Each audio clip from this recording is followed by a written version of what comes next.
বাংলাদেশের মধ্যে এরকম প্রথা চালু আছে, জাকাতের শাড়ি দিচ্ছে, জাকাতের মাল দিচ্ছে, মানুষ লাইন দৌড়ে ভিড় করছে, ওখানে পিষ্ট হয়ে অনেকে ৫-১০ জন মারাও গেছে। এরকম ঘটনা আছে না নাই?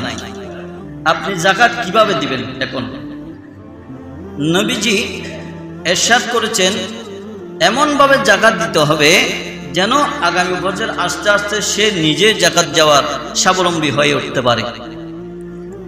আপনার কাছে জাকাত এসেছে ৫ লক্ষ টাকা, ১০ লক্ষ টাকার জাকাত আপনার এসেছে, আপনি এই ১০ লক্ষ টাকা ২ জন বা ৩ জন ব্যক্তিকে দেন। ৩ জন ব্যক্তিকে দিয়ে আপনি তাদেরকে কর্মের ব্যবস্থা করে দেন, ইনকামের সোর্স তৈরি করে দেন।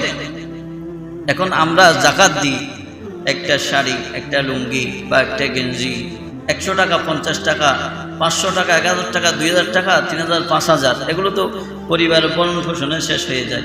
একবার বাজার করতে গেলে শেষ জাকাতের টাকা। এভাবে তোমরা জাকাত দিবে না।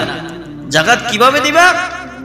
তোমার জাকাত এসেছে, তুমি ২ লক্ষ টাকা দিয়ে একজন ব্যক্তিকে ব্যবসা করার সুযোগ করে দাও। সে ব্যবসা করতে করতে দেখবে আগামী বছর আস্তে আস্তে সেও জাকাত দেওয়ার উপযোগী হয়ে যাবে।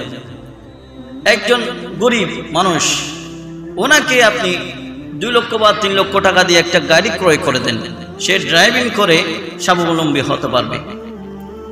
এভাবে আপনি জাকাত দেওয়ার নিয়ম হচ্ছে এভাবে, যেন আগামী বছর আস্তে আস্তে সে এই কর্ম করে সে যেন স্বাবলম্বী হতে পারে, সে যেন আর গরিব না থাকে।